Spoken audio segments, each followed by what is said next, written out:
E aí, internet? Tudo bem com vocês? Hoje eu tô aqui para contar a história desses bichinhos peludos que a gente ama tanto, que recebe a gente com tanto carinho. Não existe nada mais sincero do que um balançar de rabo.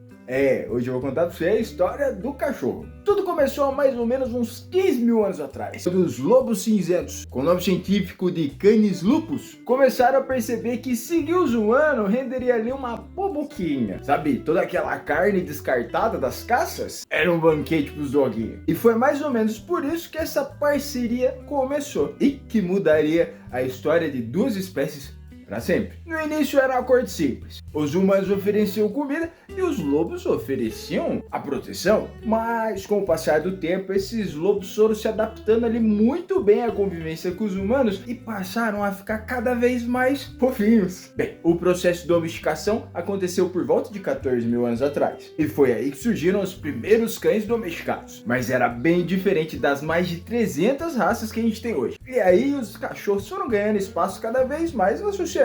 No Antigo Egito, por exemplo, alguns deles eram tão importantes que os faraós tinham os cães como guardiões. Na Roma Antiga, por outro lado, eles foram usados até como cachorro de guerra ou cães de guarda. E na Idade Média, os nobres criavam os cachorrinhos como sinal de status, de poder, enquanto os camponeses usavam os cachorrinhos como ajudantes. Mas nem tudo foi amizade de toda essa história. Em algumas épocas, como foi no início lá da Idade Média, com a peste bubônica, falei sobre os gatos, e o mesmo aconteceu com os cachorros. Eles também foram perseguidos, acusados de transmitir doenças.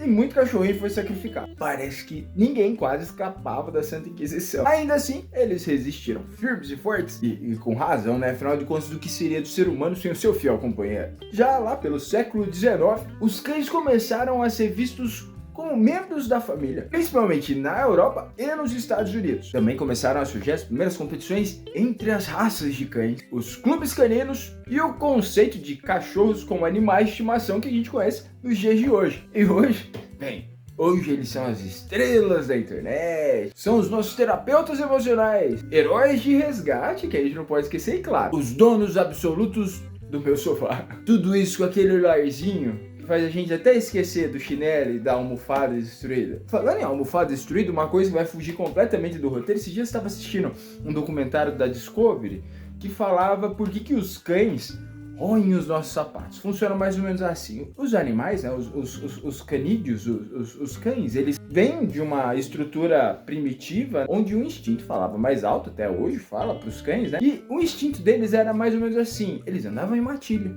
Eles andavam em grupo. E quando a gente sai de casa, a primeira coisa que o cão percebe quando a gente vai sair de casa e não leva eles é colocar o sapato, o chinelo, seja lá o que você preferir. E aí você não leva ele pensa, poxa, amigos andam juntos. Ele pensa que o sapato é até um inimigo, então ele vai lá e segura o seu sapato, toma o seu sapato, mexe com o seu sapato pra impedir que você saia. E daí a hora que você chega e você vê, ele tá falando assim, tipo, olha cara, o que eu fiz, segurei ele aqui pra você. Então, da fogueira dos caçadores da Idade da Pedra aos stories do Instagram, os cachorros conquistaram o mundo e os nossos corações. Afinal, quem mais poderia ser tão legal, tão companheiro, tão amigo e tão pidão?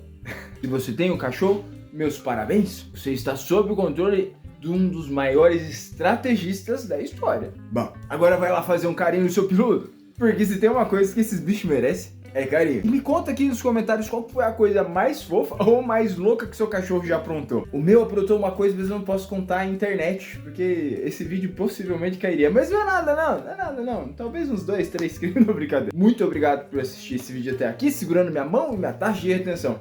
Qualquer momento eu tô de volta. Beijos.